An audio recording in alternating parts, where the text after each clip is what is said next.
Welcome to the show where we break down the mental health stigma, navigate sobriety with humor, and prove that it's okay to laugh while you heal. Let's get real, let's get honest, and maybe a little weird. Growth is messy, but you don't have to do it alone. This is Sober Psychology.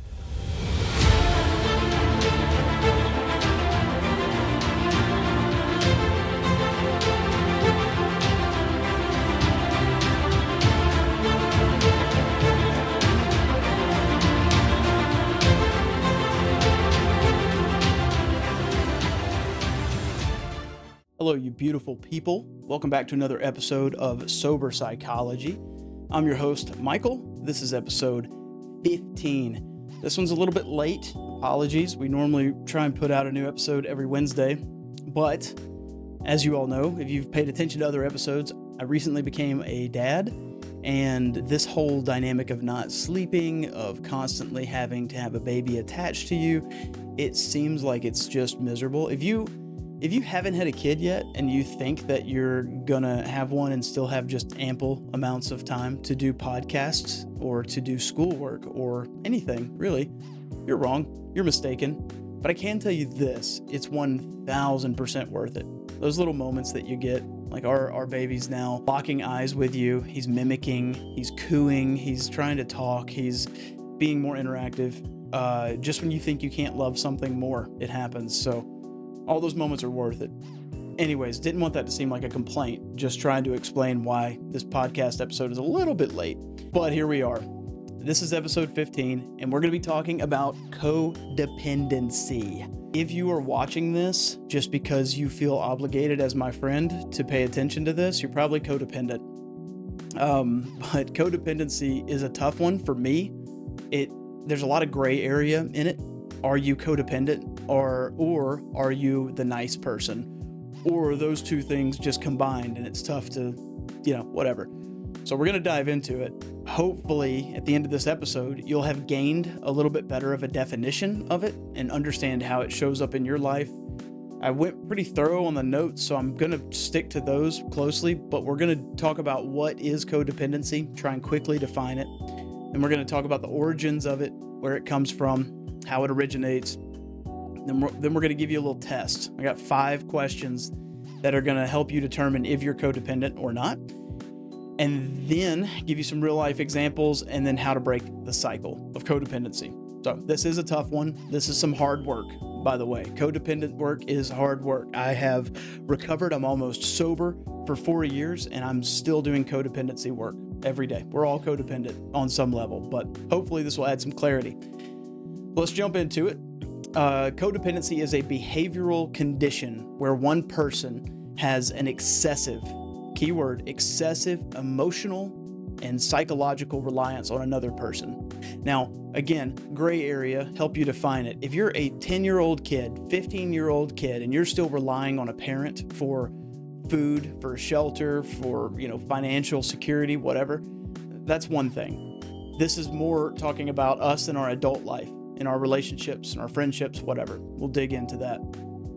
But think of this as like the helicopter parent of relationships. It's going to be hovering all the time. You're always trying to fix things, and ultimately you're just making things worse. So that's kind of a dull way to look at codependency. A relationship dynamic where one person's needs, emotions, and well-being are prioritized above all else, and oftentimes at the expense of the person who is codependent. Now, a quick example this is helping me define it, but for instance, love. Like, I think love in a relationship, in a marriage, is sacrificial by nature. That's what it should be. There are things that I want that I'm going to put aside because I'm going to prioritize what my wife needs ahead of that, and my child, right? That's not codependent. If I want to sit down and play video games for 8 hours, and because I'm doing that, I'm not communicating with my wife, I'm not spending time with her, I'm not helping her achieve her needs, then that's not very healthy. But if I'm only playing video games for an hour, and the rest of the time I'm spent serving my wife, doing whatever it takes to be able to help her, then that's not necessarily codependent. However, on the other side of that, if you're an adult and you have a mother, like most of our moms, for the oldest kid, especially growing up. You've seen this all over psychology therapy, but the mom typically uses the oldest kid, or a kid, doesn't have to be the oldest, as their emotional support, right? And they expect that kid to meet all of the emotional needs, right? So I fell into that category. If I, at the age of 35, with a wife and a kid, choose to prioritize my mom's emotional needs and make sure that she's happy over my wife, then chances are I'm pretty codependent, right? This happens a lot, and it's very dangerous. You typically see it a lot more from say the women, the female side of things, where they have this deep connection with their mother, and as their mom gets older, the kid or the adult now is expected to meet the mother's emotional needs. That's codependent, and that's very dangerous. So stay away from that. But the codependency is not just in a romantic relationship. It can be in friendships. It can be with other family members. It can even be with coworkers. And we're going to talk about that a little bit more later. But codependency, again, can be tough to navigate, to be able to define, but it does affect relationships. It affects you as the individual a lot as well. The origins of codependency, where does this come from? So like most things in our adult life, we can thank our childhood. Yay, childhood. But you hear this over and over again. It's a repeated thing. We've talked about it in a previous episode, but it's healing that inner child, right? So if you grew up in an environment where you were expected to meet your mother's emotional needs, and you did that because it made you feel wanted, it made you feel useful, it was what you needed to do to survive, and then you carry that over into your marriage, that's going to cause some strife. That's going to not allow your relationship with your spouse to be as healthy as it can be. So again, as most things that we deal with in our adult life, it was developed in an early stage of childhood. Many codependent tendencies stem from an environment where the boundaries were blurry, right? Or non-existent. For an example of this, my parents got divorced when I was 9, 10 years old, somewhere in there. My dad's rigid, he's cold, he's calculated, he is, everything fits in a box kind of mentality, is a typical guy thing. And then you have my mom, who is going to use people emotionally in a different way. But when they divorced, it was like we kind of grew up in this. We still had rules, but there were no defined boundaries, if you will, from an emotional standpoint. And as you get older, that becomes more difficult to navigate, because what are you going to do without the boundaries? Human beings, we need boundaries to a certain extent, but that's where that codependency can begin to grow. So again, a parent who depended on you to meet their emotional needs, blurred boundary, big time. Or if you have a sibling who you're constantly having to rescue them from decisions that they made. And that can be difficult. Like my brother and I. My brother in the high school range was a little bit of a hellion, made some really bad decisions, got mixed up with the wrong crowd. And then me, later on in life, I waited until adulthood to do all my bad decision making. So through that, you can develop this level of codependency, right? And I've had to navigate this too. I feel like, I have been at times codependent with my brother, especially. You have this mentality, especially as the oldest kid, that like my job is to always protect him. And that is true to a certain extent. But I will say that he's an adult and he's mature and he's making his own decisions and he has his own family. And so I can't sit there like the helicopter parent and just wait for him to mess up or prevent him from messing up, right? So that's an idea of what that codependency looks like. But we're going to fast forward into the adulthood, and then suddenly you're the person who can't say no because of this. You're the person who is, again, for the 4th year in a row, organizing the office Christmas party in June. So if you're that person, chances are you're codependent, and chances are you could trace it back to your childhood. But the thing is with codependency is you don't need to beat yourself up. This is not a, kick yourself because you're codependent and all is over and lost, and it's not. This is a survival mechanism, right? We did this because it's how we learned to keep the peace. It's how we learned to feel needed, and it's how we gain a sense of worth. Okay? But unfortunately, what once helped you survive can later hold you hostage. Get closer when I say that. What once helped you survive can later hold you hostage. And that's a big one to break out of. That's healing that inner child, if you will. So the methods that you learned, which I'm 35 years old. I went to rehab when I was 31, been sober for almost 4 years. I'm married with a kid, and I'm just now coming to the realization that all of these ways that I had to develop in order to survive or in order to live in the environment I grew up in, a lot of these need to now be reconfigured, or abandoned altogether. So don't beat yourself up. This is the best part about being a human, in my opinion. One of the best parts is that you're never finished.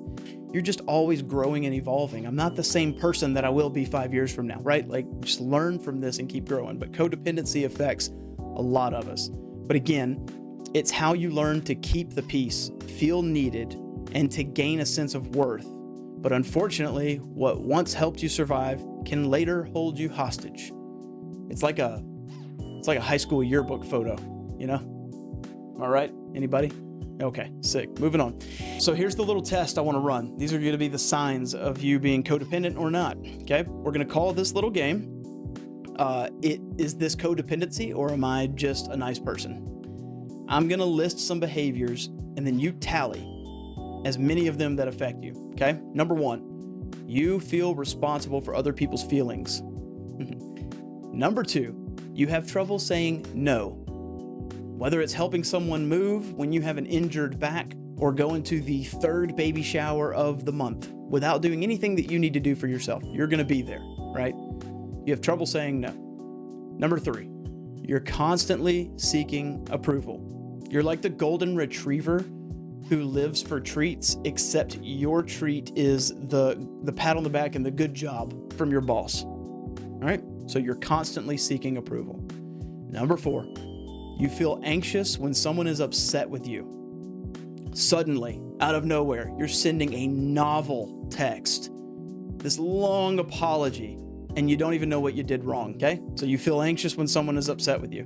Number 5, you neglect your own needs. You can't tell me the last time that you took a nice bubble bath, ladies, but you can tell me your best friend's favorite snack when she's PMSing. So you neglect your own needs. Again, tally all that apply to you. Number 1, you feel responsible for other people's feelings. Number 2, you have trouble saying no. Number 3, you're constantly seeking approval.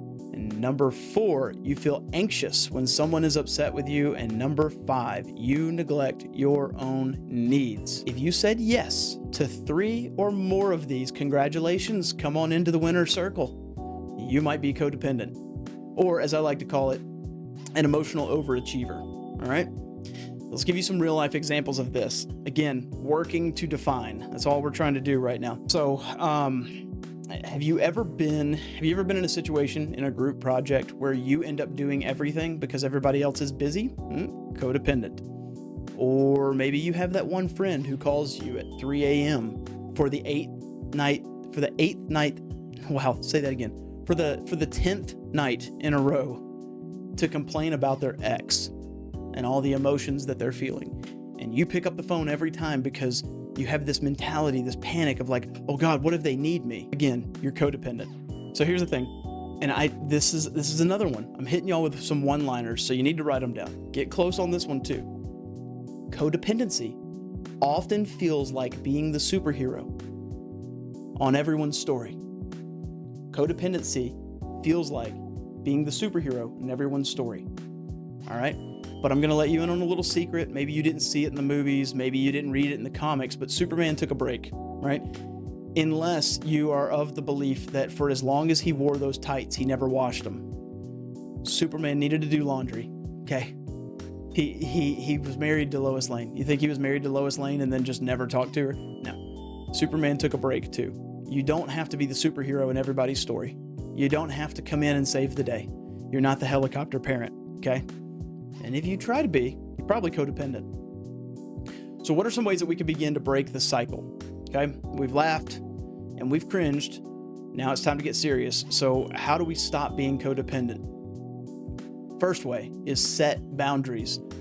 Go back. I'll try and put this up here. Where do we put it? Right there? I'll try and put this episode in the notes, but we talked about setting boundaries a little while back. Set boundaries. Start small. If your cousin asks you to babysit her ferrets for the third weekend in a row, it's okay to say no. It's okay to say, no, I have plans. And even if those plans are to binge watch a crime documentary and sit down and eat ice cream, it doesn't matter. You can say no. Okay. So number one, set boundaries. The second way that we can break this cycle of codependency is prioritize your needs. This might feel weird at first, and it's kind of like wearing jeans after wearing sweatpants for a full month, But self-care is not selfish. It's essential. Get in here. Self-care is not selfish. It's essential. Come on, we'll go over here. Self-care is not selfish. It's essential. Okay? We've talked about this again before, but part of self-care is setting boundaries. Part of the self-care is every now and then choosing, hey, I just want to sit down and not do anything. Okay, that's fine. I want to read this book. I've been trying to read this book. I want to watch this movie. Whatever it is. Now, if you create a pattern of doing this every single night, chances are you're going to have a problem. But if every now and then you're going to work, you're paying your bills, and you're doing the things, you're treating people well, and you feel like you need to be all things to all people, you can take a little bit of a break, okay? It's okay. The self-care is not selfish, it's essential. Number three, the third way that we can begin to break the cycle is seek support, okay? Therapy is it's like a GPS for your emotional journey, right? A good therapist can help you recognize unhealthy patterns and then guide you to healthier ones. I'll say that again. A good therapist can help you recognize unhealthy patterns and then guide you to healthier ones. Plus, they have to listen to you. It's kind of like their job, The fourth way that we can begin to break the cycle of codependency, practice letting go. This one's tough. I struggle with this one a lot too. Repeat after me. We're just going to get in close again. It's not my job to fix everyone, okay? I'm going to go over here one more time.